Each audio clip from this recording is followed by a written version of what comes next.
황금 연휴 마지막 날 어린이날입니다. 어떻게들 보내고 계신지요? 아동복지 전문기관 초록우선 어린이재단에서 어린이날 가장 듣고 싶은 말 설문조사를 했는데요. 1위가 사랑해 였다고 합니다. 잘했어, 네가 최고야, 고마워 등이 그 뒤를 이었다는데요. 요즘 같을 때 우리 모두에게 건네고 싶은 예쁜 말인 것 같습니다. 오늘도 코로나19 신규 확진자 3명 나왔습니다. 근데 모두 해외 유입 사례였고요. 이틀째 지역 발생은 없었습니다. 내일부터 생활 속 거리두기 시작되는데요. 코로나19 종식을 의미하는 것은 아닙니다. 손 씻기, 마스크 착용, 방역 수칙을 더 철저히 지켜야 한다는 거 잊지 말아야 할 것 같습니다. 김지은의 이브닝쇼 시작합니다. 네, 서울타임즈 시간입니다. 오늘은 특집 손님들이 좀 계셔요. 그래서 좀 단촐하게 하지만 빼놓을 수 없는 우리 오마이뉴스 박정우 기자와 함께합니다. 안녕하세요. 네, 안녕하십니까. 어린이날인데. 네. 네. 오전에 많이 놀아주고 왔습니다. 아, 네. 그래서 오늘따라 일찍 일어났더라고요. 날인 줄 아는 거야. 그래서 놀아주고 공룡 한 마리 사주고 그렇게 왔습니다. 아이들은 공룡을 이렇게 좋아해요. 너무 희한해. 좋아하더라고요. 예. 공룡의 이빨을 만지면서 이빨 이렇게 저한테 얘기하는데 너무 귀엽습니다. 네, 막 아빠 미소가 돼갖고 생각이 나는가 봅니다. 지금 잠시 낮잠 자는 시간 네. 피해갖고 잠시 오셨습니다. 자, 어린이날인데요. 이때는 다 나가잖아요, 일단. 맞습니다. 뭐든지 나가는데 네. 올해는 이 코로나19 때문에 조금 한산한 것 같긴 하더라고요. 저도 보니까. 네, 어린이날 보면 저도 작년에는 어디 공원에 가서 흥겨운 뭐 행사, 뭐 음악 들으면서 좀 즐겼던 기분이 있는데요. 올해는 그런 게 없었어요. 뭐 각 자치단체별로 준비했던 그런 행사들을 안 하는, 취소하는 분위기가 됐고 예년보다 비교해 보면 좀 조용하고 차분한 느낌이 드는 어린이날이었습니다. 방역 수칙을 지키기 위해서 노력을 많이 했는데요. 네. 이 놀이공원 찾은 어린이들, 뭐 부모님들 보니까 마스크를 쓰고 거리두기 하면서 입장을 기다리는 모습 볼 수가 있었고, 야외 공원에서도 마스크를 하고 뭐 거기 잔디밭에 앉아서 여유를 즐기는 모습, 그런 것도 볼 수가 있었습니다.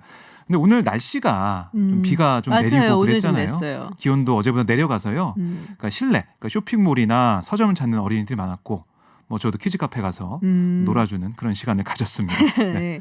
사실 이렇게 어린이날 되면 청와대에서 꼭 행사를 하거든요. 어린이들 이제 불러서 같이 놀고 뭐 선물도 주고 하는데 올해는 그게 아니었다고요. 좀 다른 방식으로 했다고. 맞습니다. 네, 얘기 들었어요. 온라인 초청을 했다라고 볼 수가 있는데요. 문재인 대통령과 김정숙 여사가 가상 공간에 마련된 청와대를 어린이들에게 소개하는 동영상을 청와대 유튜브 채널에 올렸습니다. 가상 공간? 네. 이게 좀 저도 영상을 봤는데요. 네네. 재밌더라고요. 재밌고 특별한 느낌이 들었습니다.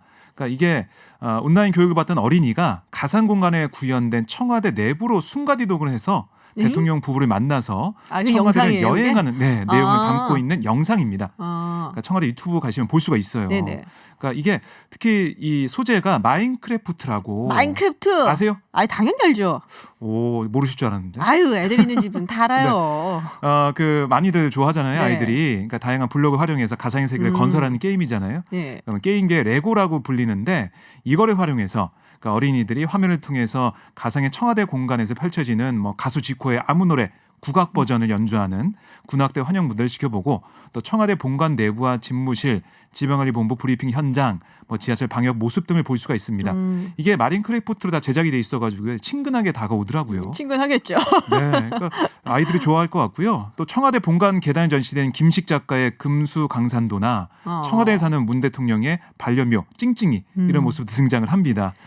마인크래프트 캐릭터로 표현된 문 대통령 부부가 어린이에게 인사를 하고 청와대를 소개하는 이 영상 지금 아까 보니까 수십만 조회수를 기록하고 있고요.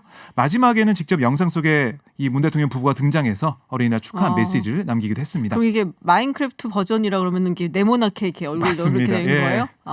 그렇구나.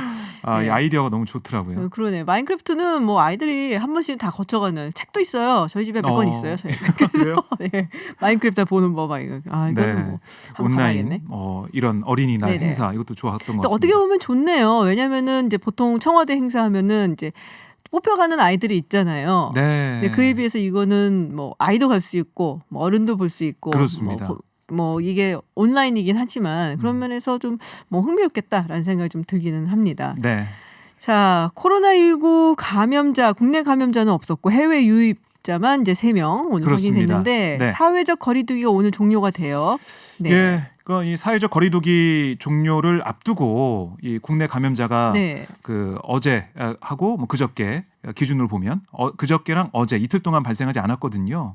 그러니까 신규 확진자가 4명 밑으로 나온 건 2월 18일 2명 발생 이후에 77일 만입니다.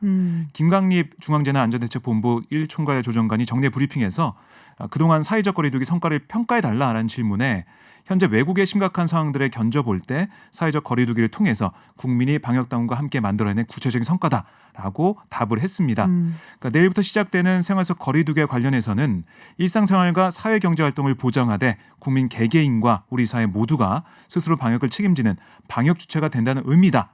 지속적인 협조를 당부를 했습니다. 그리고 오늘 이 방역당국의 정례 브리핑으로 200번째 브리핑을 맞았대요. 오, 200번째. 네, 그러니까 지난 1월 20일 국내 첫 코로나19 확진자 발생과 관련한 브리핑 시작해서 같은 날 29일부터 매일 오전, 오후 2차례 그렇죠. 브리핑을 열고 있는데 브리핑 쉰 날이 딱 하루입니다. 바로 4월 15일 총선 날 그날만 쉬었고 계속 브리핑을 해온 거예요.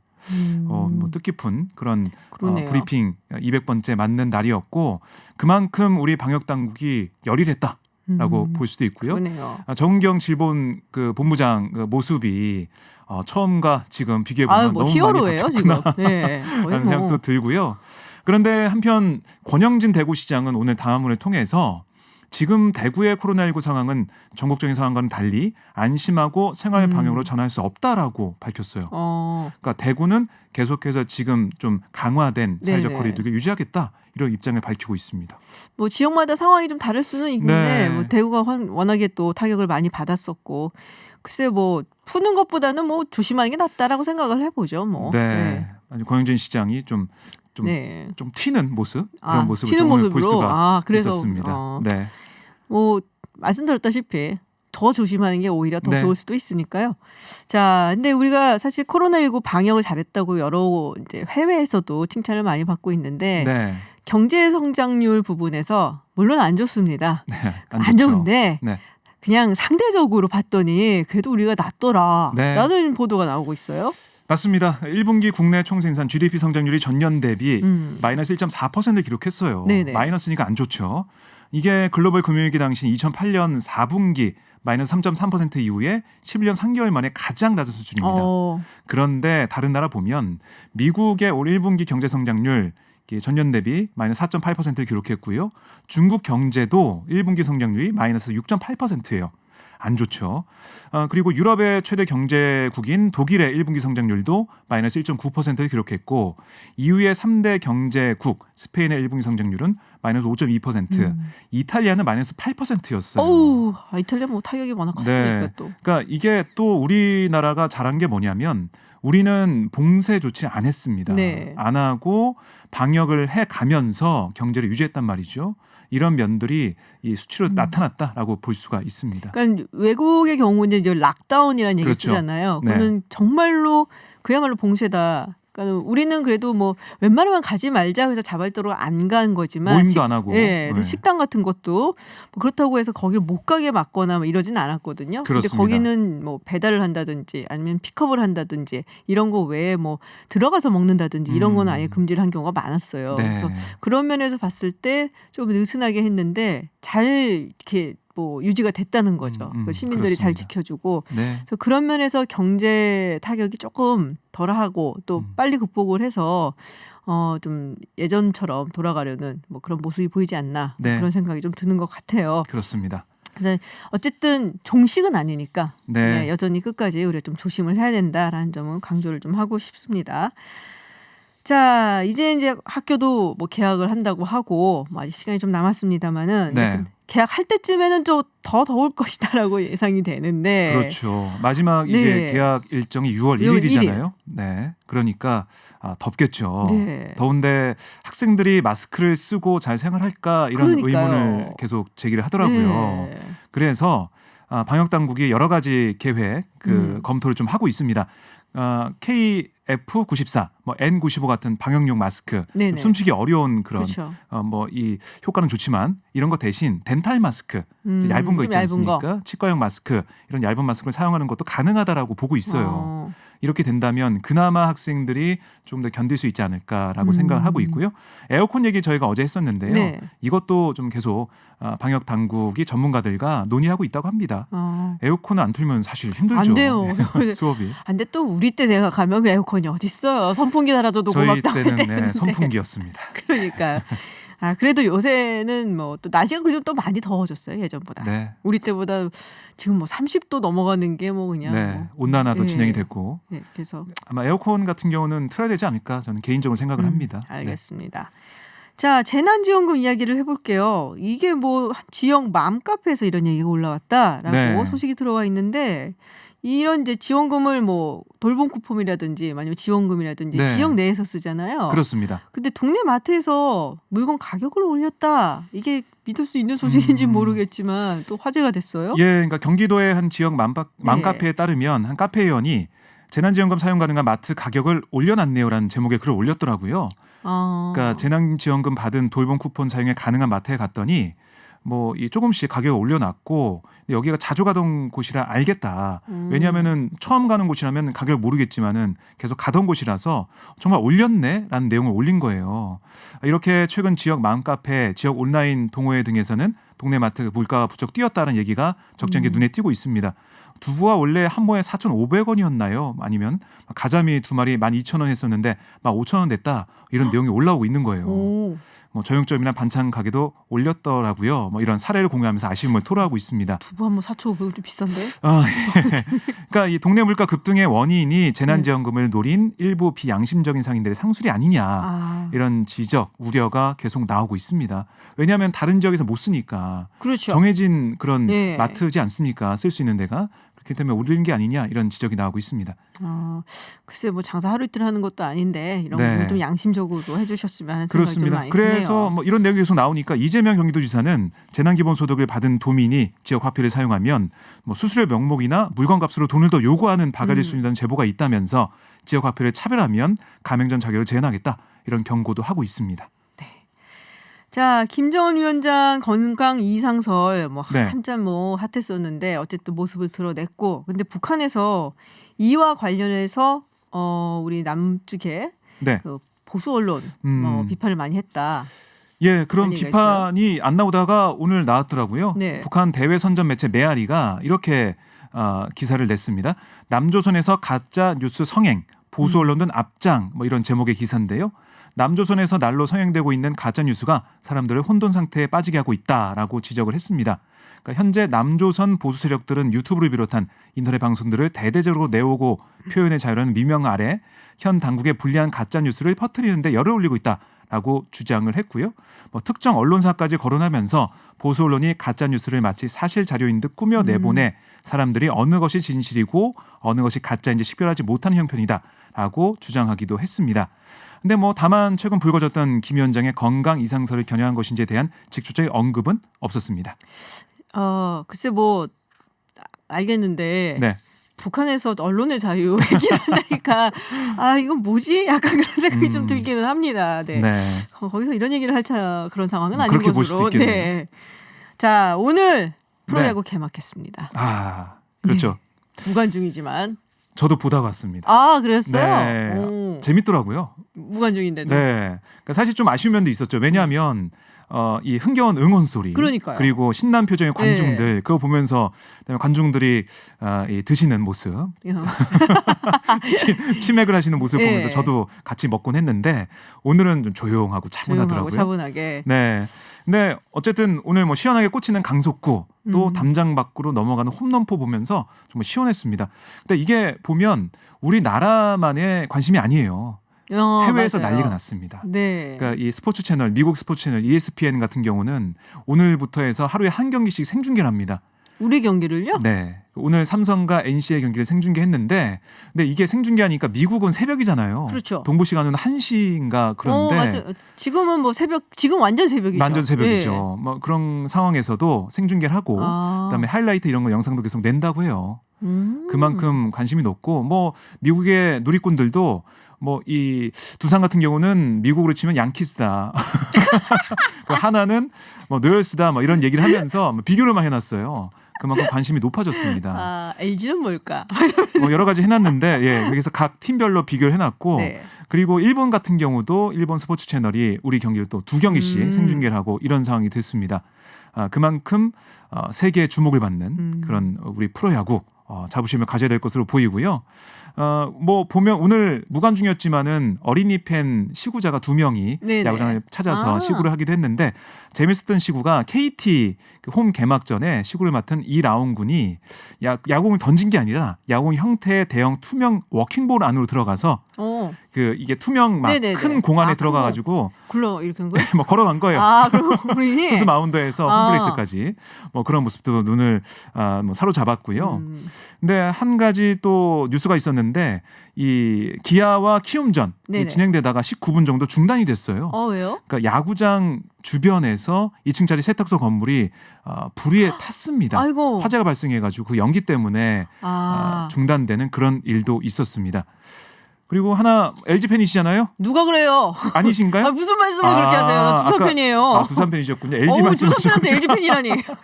LG 트윈스 김현수 선수가 2020 시즌 한국 프로야구 1호 홈런의 주인공이 됐습니다. LG 팬이신 줄 알고 제가 진심 화냈어요 지금. 말씀드렸는데 1호 볼넷은 두산의 박건우 선수가 기록을 했네요. 알겠습니다. 두산 팬이시니까 양키스. 말씀드립니다. 한국의 양키스라고. 알겠습니다. 네. 네, 서울타임즈 여기서 마치도록 하겠습니다. 지금까지 오마이뉴스 박정우 기자였습니다. 고맙습니다. 네, 고맙습니다. 오늘 어린이날입니다. 그래서 이번 시간에는 특별한 분을 스튜디오에 모셨습니다. 국내 동화로는 첫 밀리언셀러를 기록하고 또 미국, 중국, 일본 등 세계 29개국에서 출간을 했고요. 애니메이션으로도 개봉을 해서 220만 관객 기록도 갖고 계신 분입니다. 네, 누구신지 눈치채신 분들도 계실 것 같아요. 아이는 물론이고 성인 독자들의 마음을 울린 마당을 나온 암탉의 황선미 작가님 나와 계십니다. 안녕하세요. 네, 안녕하세요. 네, 어떻게 지내고 계세요? 저 인터넷 강의하느라고 일주일 내내 꼼짝을 못하고 거기 매달려 있어요. 맞아요. 서울예대 문예창작부 네, 교수 하고 인터넷 강의 만만치 않다고 그러던데요. 아니 모르는 분들은 뭐 그거 뭐 교실에 나오는 대신 집에서 하니까 더 편하지 않아? 뭐 이러기도 하고 아니죠. 뭐 나와서 직접 하는 거 그냥 뭐 영상으로 옮기기만 하면 되지 않아 이러는데 자료 준비가 와 너무 힘들어요.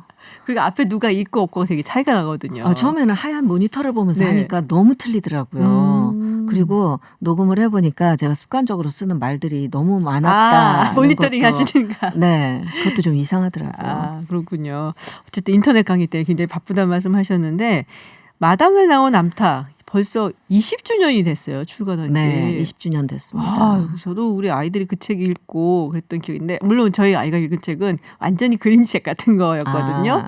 그리고 영화도 보고 네. 사실 이 마당을 나온 암탉을 뭐 저도 읽었습니다마는 그러니까 정말로 그 장편 그 어른용 버전을 읽으신 분들은 좀 놀라신 분들이 많으실 거예요. 그러니까 우리가 제목만 딱 보면 마당을 나온 암탉이 뭔가 모험을 하는 어드벤처 같은 느낌이 딱 드는데 그게 아닌 굉장히 어떻게 보면은 그러니까 반향을 일으켰던 작품이라고 할 수가 있죠.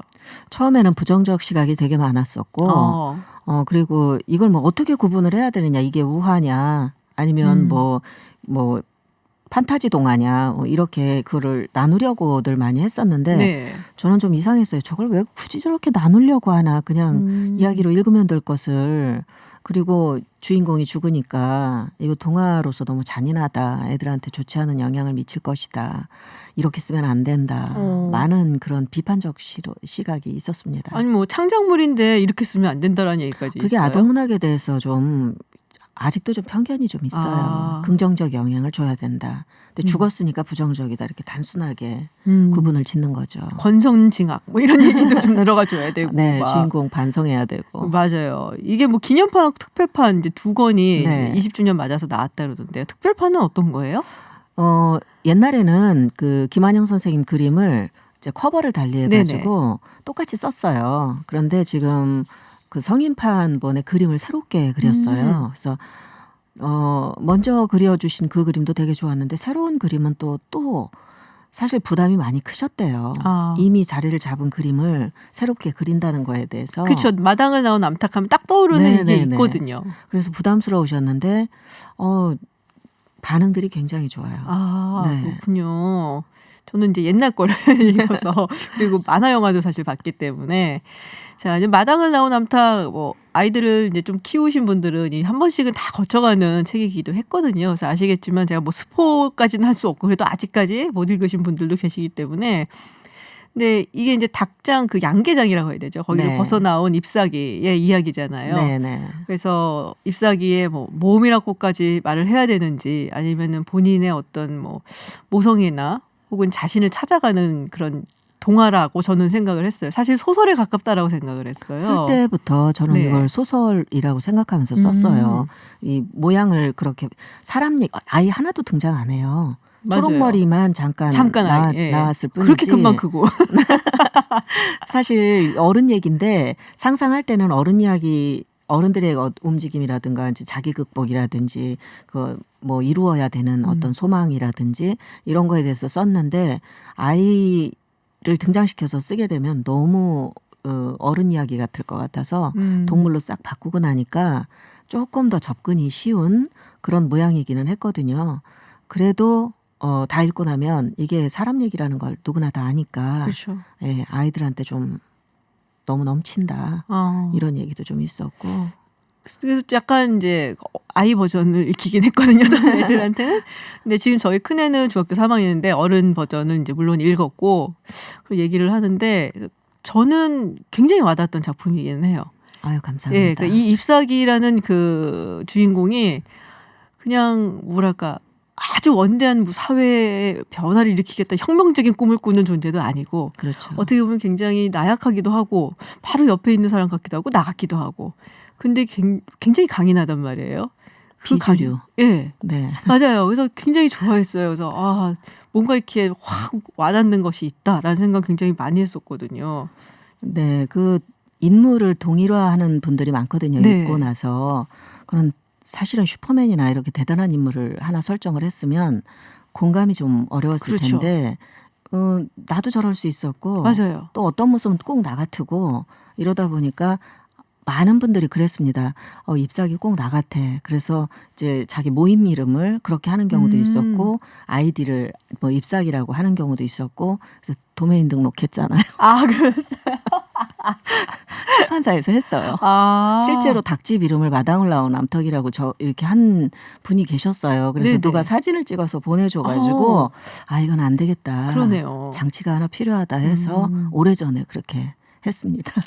근데 그만큼 또 반향이 컸다라는 의미일 수도 있을 것 같아요. 근데 처음에 딱 읽으면은 뭐 모성애만 좀 이렇게 강조가 되는 것 같지만 요새는 저는 사실 다른 부분들을 굉장히 많이 봤거든요. 네. 그러니까는 이게 뭔가 정상적이지 않은 그런 상황에서 그럼에도 불구하고 항상 긍정적으로 강인하게 헤쳐나가는 모습을 봤기 때문에 요새는 보니까 또 다른 방식으로도 많이 해석이 되는 것 같더라고요.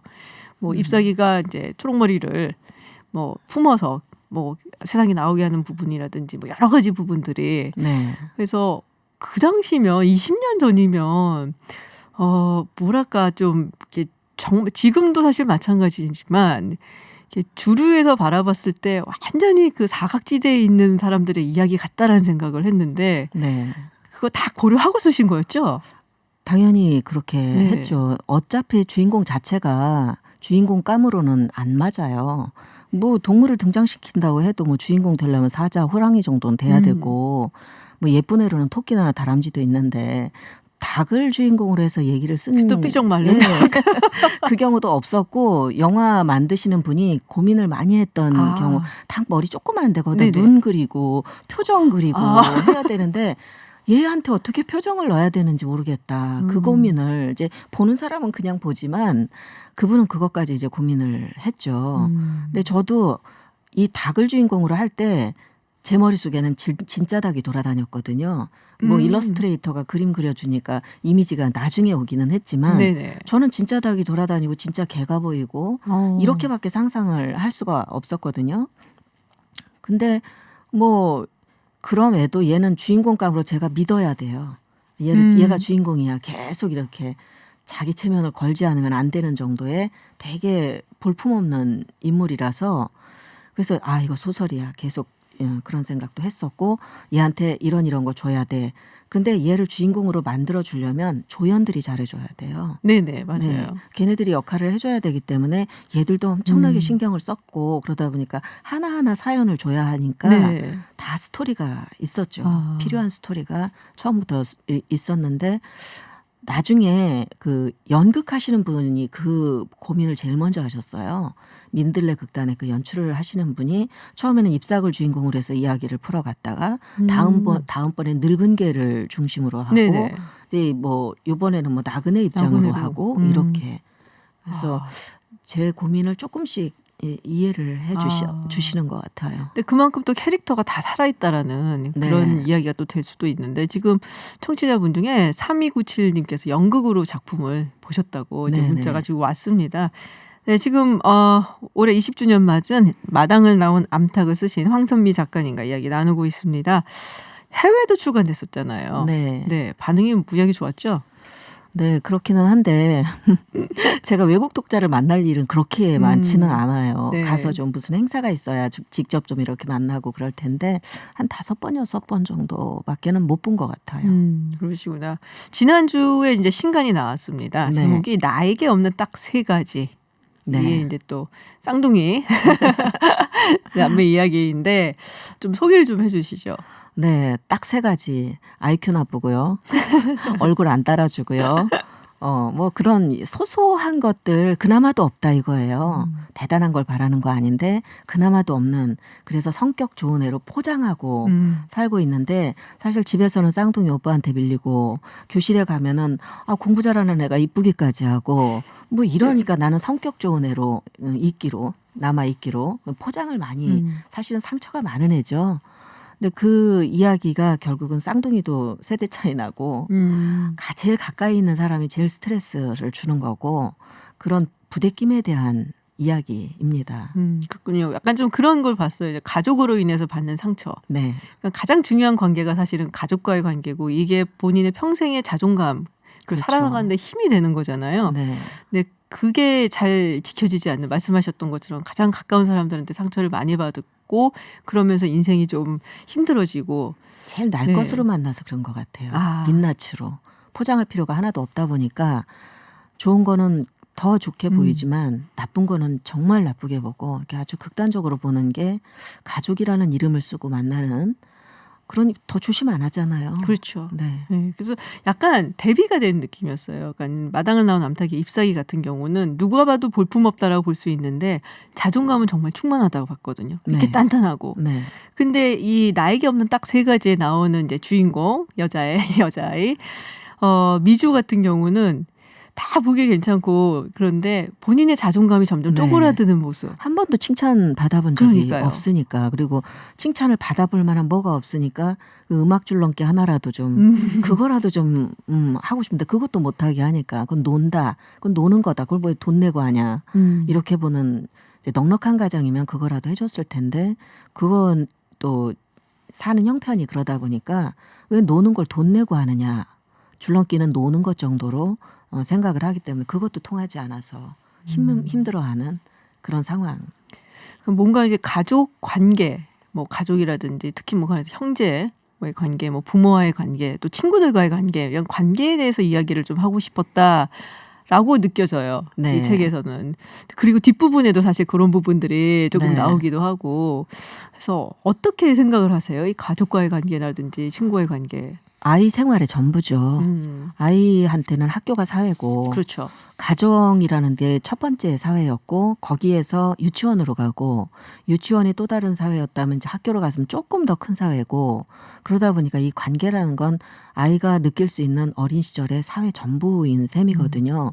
근데 그 안에서 상처가 너무 크거나 인정받지 못하거나 자존감이 바닥이거나 이러면은 그 내면이 정말 채워지기 전에 겉만 커버리게 되면 이 아이가 평생 갖고 살아가야 되는 게 너무 없이 어른이 돼버리는 거예요. 그럼 그 상처가 성장했어도 다 따라다니고 그때 왜곡된 게 해소가 되지 않으면 반드시 누군가를 공격하게 되고 남을 공격하지 않으면 자기라도 공격하고 이런 왜곡된 상황이 오니까 사실 이거 전체다 이 아이한테는. 그래서 어린 게 뭘 알아. 뭐 인생을 뭘 한다고 이렇게 할 수도 있지만 그게 걔한테는 인생이고 걔한테는 그게 전부니까 걔 눈높이에 맞춰서 이해해줘야 되는 부분들이 있는 건데 우린 잘 그러지 못하죠. 네. 그러니까는 작가님께서 이렇게 동화라고 말씀을 이제 뭐 하시고 또 그렇게 출판사에 내놓는데 제가 보기엔 동화가 아니에요. 다 어른들을 위한 얘기 같아요. 아마 마당을 나온 암탉도 그렇고 이 나에게 없는 딱 세 가지 이것도 사실 부모들을 위한 책 같아요. 저의 전략이에요. 그러네요. 동화로 포장하고 모두가 네. 읽자. 그럼 어떻게 해야 될까요? 저도 사실 이제 아들 둘을 둔 엄마인데 뭐 사이는 좋아요 지금까지. 근데 둘을 보면서 어떻게 키워야 되나. 그러니까 저도 혹시 누군가에게 편애를 하고 있지 않나 뭐 이런 생각을 가끔 할 때가 있거든요. 아주 사소한 것에서 상처받는 경우를 봤거든요. 저도 아들만 둘인데. 아이고. 네. 저희는 은연중에 큰애를 중심으로 생각했던 게 있더라고요. 몰랐는데 나중에 제가 남편이 하는 걸 가만히 보니까 저렇게 하면 안 되겠구나 뭐 이런 것도 보이고 그래서 우리가 잘해준다고 하지만 우리도 모르게 이제 차별을 한다든지 이런 게 있었더라고요 사실은. 그렇군요. 저는 제가 이제 둘째로 자라면서 전 둘째였거든요. 나는 엄마 되면 저렇게 안 할 거야. 이런 게 있었어요. 그러니까 언니한테 좀 치인다. 뭐 이런 느낌이 있었는데 키우다 보니까 뭔가 나도 비슷한 패턴을 하고 있는 것은 아닐까라는 반성을 자꾸 하게 되더라고요. 그런 게 네. 저는 얼마 전에 극단적으로 이제 왜 아이들은 이렇게 스마트폰이 새로운 게 나오면 네네. 그거 바꾸고 싶잖아요. 그렇죠. 또 바꿔야 될 때도 됐고 그래서 데리고 가서 이걸 바꿔주는데 우리 남편 좀 기분 나쁘겠다. 근데 큰애한테는 이렇게 고르도록 이렇게 조언을 해주고 저거 빼고 나머지에서 마음대로 골라봐 이런 식으로 둘째한테. 저 깜짝 놀랐어요. 그러니까 그거 비싸고 네네. 신형이니까 비싸고 이런데 형 그거 해줬으니까 그거 누가 봐도 그거 잘못됐잖아요. 그 둘째 상처받아요. 그건 제가 알아 뭔지. 그렇죠. 맞아요. 예. 그래서 제가 무조건 골라. 그렇구나. 네. 나는 우리가 모르는 사이에 이제 아이들한테 근데 아이들은 또 그걸 다 알고 알죠. 예, 알죠. 이어져 있으니까. 표정이 벌써 달라요. 예. 죄송합니다. 그러니까 항상 이렇게 조심하면서 부모도 항상 실수를 한다라는 네, 거를 맞아요. 생각을 하고 살아야겠다라는 생각도 하고 그래서 이 책을 보면서 그 생각을 했어요. 진짜 조심해야겠다. 부모를 위한 책입니다. 제가 보기에는. 작품을 굉장히 많이 쓰세요. 꾸준히 네. 쉬지 않고 쓰시는데 다작 비결도 참 궁금하지만 또 이제 이미 구상하고 있는 작품도 있으실 것 같은데요. 지금 인터넷 강의 들어갈 것 같아서 짧은 시간 동안 죽어라 하나 끝내놓고 지금 수업을 들어갔거든요. 진짜 부지런하신 것 같아요. 부지런하다기보단 제가 진짜 어떤 땐 넌덜머리가 날 정도로 이거를 딱딱 지키는 이게 벌써 제가 데뷔한 지 26년 차거든요. 네. 그러다 보니까 이런 매뉴얼이 있더라고요. 너무나 실은 철저하게 이거 자기 관리하려고 하는 이게 숨이 막힐 때가 있는데 이거 시작하면 이걸 못 쓸 것이다라는 것 때문에 죽어라 어느 시간까지 써야 된다 이걸 기어이 했는데 새터민 얘기였거든요. 제가 입양 얘기도 네네. 10년 걸려서 되게 어렵게 풀었어요. 네네. 근데 그거를 접근에 들어갈 때 같이 만나게 됐던 소재가 새터민 얘기였거든요. 그래서 결국은 이거 하나 해내고 나머지 이것도 언젠간 할 수밖에 없겠구나. 그래서 이거 하나 해냈으니까 이거 하자. 그렇게 끝낸 게 최근 작품이에요. 그렇군요. 새터민 이야기. 그러니까 항상 우리가 보통 생각한 주류가 아닌 이제 비주류라고 보통 하는 그쪽에 더 생각을 많이 두고 계신 것 같아요. 그래서 근데 모르겠어요. 저는 대부분의 사람들은 비주류라고 생각을 하기 저도 때문에. 마찬가지로 네. 비주류였기 때문에 네. 그분들의 심정이 어떨지 알아보려고 노력하는 촉이 자꾸 생기는 것 같아요. 그렇군요. 아동 문학이라고 하지만 사실은 어른들을 위한 글을 쓰고 계십니다. 마지막으로 아이들을 보살피는 부모나 교사 또 어른들한테 당부하고 싶으신 말씀 있으시면 짧게 시간이 별로 없어서요. 짧게 한 말씀 부탁드릴게요. 아이들한테 책을 자꾸 권하죠. 읽어야 좋다라고 네. 하고 같이 좀 읽으세요. 진짜 뼈를 때리는. 맞아요. 네, 그래야 됩니다. 독서 인구가 우리가 좀 떨어진다는 얘기를 저도 많이 들었는데 함께 책 읽는 사회를 만들었으면 좋겠다라는 말씀이셨습니다. 네, 오늘 어린이날 특집으로 마당을 나온 암탉 저자시죠. 황선미 작가와 이야기 나눴습니다. 오늘 여러 가지 말씀 많이 나눠주셨는데요. 고맙습니다. 감사합니다. 네, 잠시 후 3부에서는 집과 학교, 직장, 그리고 우리가 당연하게 생각했던 공간들이 코로나 이후에는 어떻게 변하게 될지 유현준 홍익대 건축도시대학 교수와 함께 포스트 코로나 특별기획 3탄 질병과 건축, 공간의 재구성이라는 주제로 이야기 나눠보겠습니다. 저는 7시에 김지윤의 픽으로 돌아오겠습니다.